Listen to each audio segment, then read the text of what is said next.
Dear students, welcome to my YouTube channel. आज हम बहुत ही सिंपल और इंटरेस्टिंग टॉपिक डिस्कस करेंगे। वो है significance of amino acid sequence and classification of proteins and role of proteins.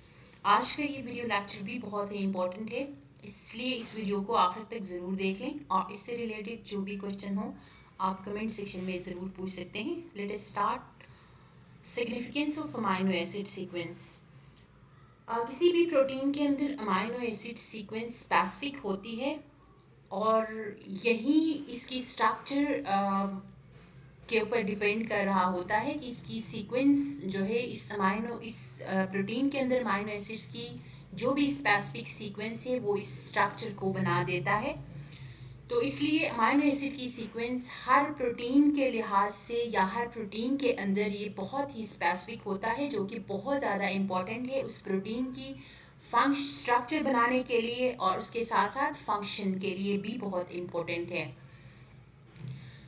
तो ये टोटली जो भी सीक्वेंस है अमाइनो एसिड का वो डिपेंड करता है डीएनए के सीक्वेंस के ऊपर। डीएनए का जो भी सीक्वेंस होगा वो ट्रांसक्राइब हो जाएगा इनटू मैसेंजर आरएनए और फिर मैसेंजर आरएनए से ये दोबारा प्रोटीन्स में कन्वर्ट हो जाता है। अमाइनो अमाइनो एसिड्स आपस में कंबाइन हो जाते हैं, ट्रांसलेशन का प्रोसेस होता है और फिर स्पेसिफिक प्रोटीन्स की सिंथेसिस होती है।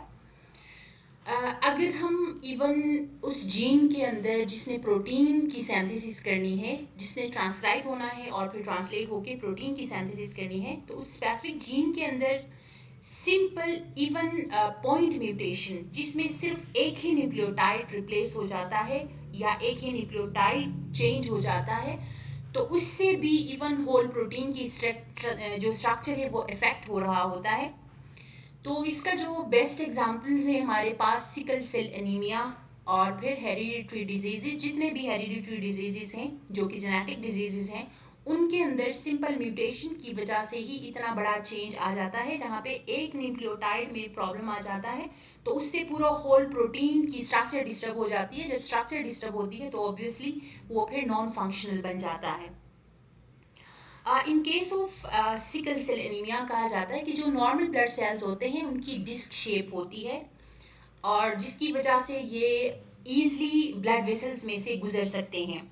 सिंपल हम ये भी कह सकते हैं कि इनकी जो शेप है वो डोनट शेप होता है विदाउट होल्स।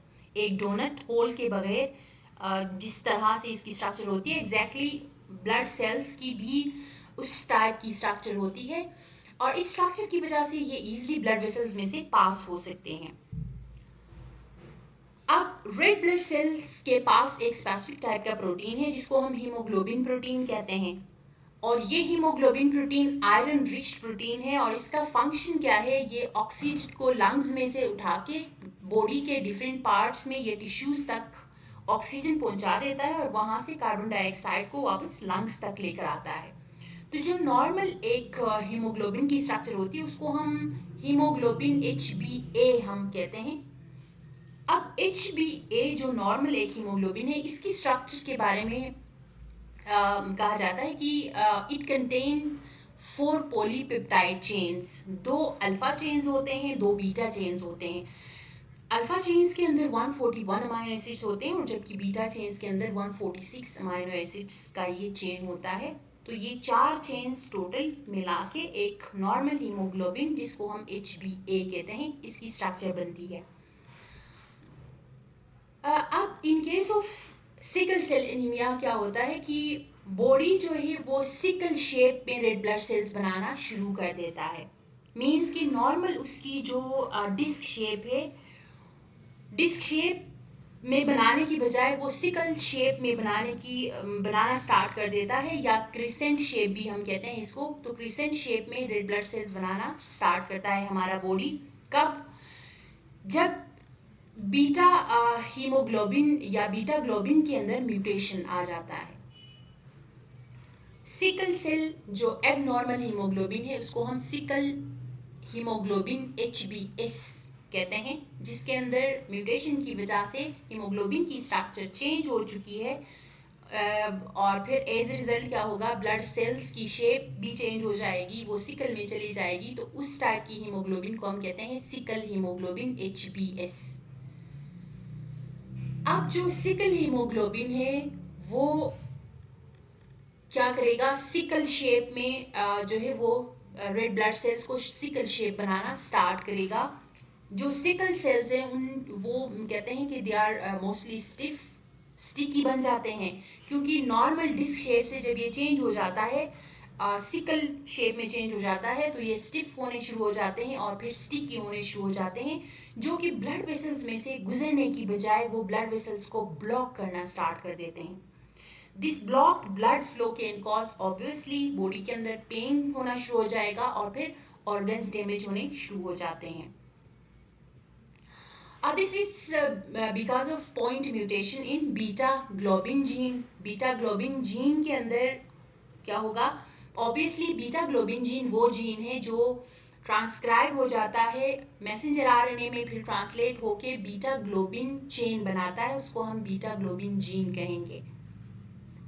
तो ये बीटा ग्लोबिन जीन के अंदर म्यूटेशन आता है। म्यूटेशन आने की वजह से सिंपली जो है ये चेंज हो जाता है, ग्लूटामिक एसिड वेलिन में चेंज होता है। देखें अमाइनो एसिड नंबर 6, ये देखें ये सीक्वेंस बहुत ही इंपॉर्टेंट है। 4, 5, 6 पे कौन सा अमाइनो एसिड है, 7 पे कौन सा अमाइनो एसिड है। तो अमाइनो एसिड नंबर 6 जो है ये ग्लूटामिक एसिड है, तो सिकल सेल एनीमिया में ये वेलिन से रिप्लेस हो गया है। तो एज ए रिजल्ट क्या होगा, देखें ये डोनट शेप स्ट्रक्चर्स हैं जो कि डिस्क शेप स्ट्रक्चर हैं रेड ब्लड सेल्स के। ये रेड ब्लड सेल्स अब चेंज होके इस तरह से सिकल शेप में ये कन्वर्ट हो जाते हैं। तो एज ए रिजल्ट ऑब्वियसली ये प्रॉपरली अपना फंक्शन परफॉर्म नहीं कर पाएंगे। And then we have classification of proteins based on structure and shape. They are classified into two types. एक को हम fibrous proteins कहते हैं, दूसरा हमारे पास है globular proteins. अब जो fibrous proteins हैं, जिस तरह से नाम से represent हो रहा है, they are fibers and filament-like shape. They have filament-like shape और ये secondary structure में mostly during their function secondary structure में exist करते हैं and they are insoluble in medium. And they are elastic in nature and cannot be crystallized. Obviously fibrous nature है तो elastic nature होगी इनकी और crystallize ये नहीं हो सकते और these are insoluble in aqueous medium and examples are collagen है, fibrinogen है, actin है, myosin है और keratin है।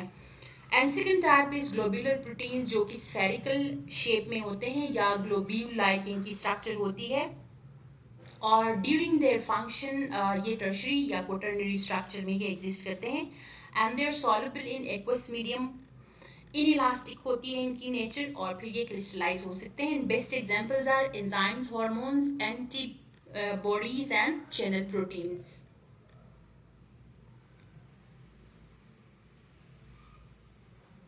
Role of protein, list of structural proteins. अब जो स्ट्रक्चरल प्रोटीन्स, ऐसे प्रोटीन्स जिनका बहुत मेजर रोल होता है स्ट्रक्चर में, उनको हम कहते हैं स्ट्रक्चरल प्रोटीन्स। स्ट्रक्चरल प्रोटीन्स का फंक्शन क्या है, कोलेजन है जो कि बोन्स और कार्टिलेज में मैट्रिक्स बनाता है, इलास्टिन है जो कि सपोर्ट प्रोवाइड करता है कनेक्टिव टिश्यूज़ को, जिस तरह से टेंडन और लेगामेंट्स जो हैं उनको ये सपोर्ट प्रोवाइड करता है, और केराटिन जो है ये प्रोटेक्टिव कवरिंग को स्ट्रेंथन करता है, जिसमें nails, quills, feathers, horns, beaks वगैरह के अंदर। और हिस्टोन का मेजर फंक्शन ये क्रोमोसोम्स बनाता है या डीएनए को अरेंज करता है क्रोमोसोम्स के अंदर, जो न्यूक्लियोसोम्स बनाता है और उसके बाद फिर क्रोमोसोम्स बन जाते हैं।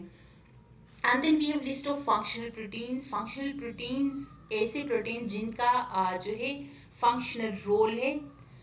एग्जाम्पल्स वी हैव एंजाइम्स जो कि हमारे बॉडी के अंदर डिफरेंट मेटाबॉलिक प्रोसेसेस के अंदर एज बायोलॉजिकल कैटलिस्ट के तौर पे ये यूज़ हो रहे हैं।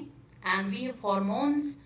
हार्मोन्स भी बेसिकली प्रोटीन्स ही होते हैं जो कि हमारे बॉडी के अंदर रेगुलेशन का काम करते हैं। ये ग्लूकोज को रेगुलेट करते हैं, कैल्शियम लेवल को रेगुलेट करते हैं, डाइजेशन रेगुलेट करते हैं and blood pressure.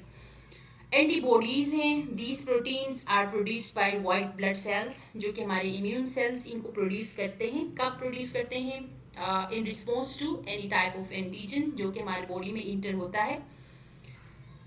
And then we have haemoglobin जो कि ऑक्सीजन और कार्बन डाइऑक्साइड को ये ट्रांसपोर्ट करते हैं। ऑब्वियसली ये ब्लड सेल्स में मौजूद होता है हीमोग्लोबिन। और फिब्रिनोजिन है जो कि ब्लड के अंदर होता है, और ये ब्लड क्लोटिंग में इसका मेजर रोल है। And then ovalbumin and casein है। ओवल ब्यूमन जो है ये एग वाइट के अंदर पाया जाता है, और केसीन जो है मिल्क के अंदर पाया जाता है, and both are involve in storage of amino acids. Thank you so much for watching my video.